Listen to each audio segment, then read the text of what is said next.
This is the most extravagant man you've ever seen. He poured tens of thousands of dollars worth of wine into an inflatable pool, then laid in it, drinking and soaking. A swimming pool built at a cost of millions of dollars, and he uses it as a latrine on which to urinate and defecate. But rich guys like that can't even find wives, not even old ladies in swimsuits in magazines. It turns out that he is the last human being on Earth. In 2025, due to the outbreak of an ancient virus, the Earth's population died in large numbers. Slowly Tom realized that he was the only one left in the city, so he drove his RV around the world looking for living humans.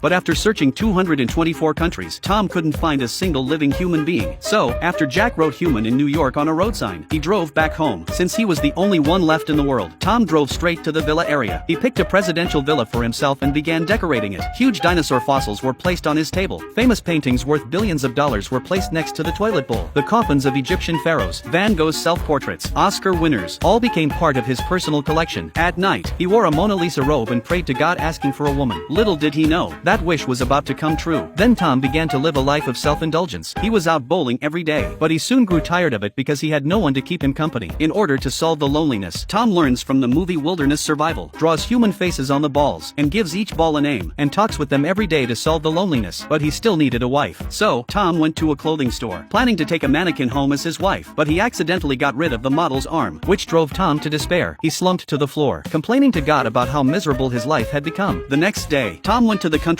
and chose a boulder as his tombstone. He then drove toward the rock, planning to end this boring existence. But just as he was about to crash into the rock, he slammed on the brakes because he saw a thick plume of smoke rising in the distance. Could there be other humans alive besides him? Tom rushed over to the source and, sure enough, he found signs of human life. What's even more exciting is that he saw women's clothes.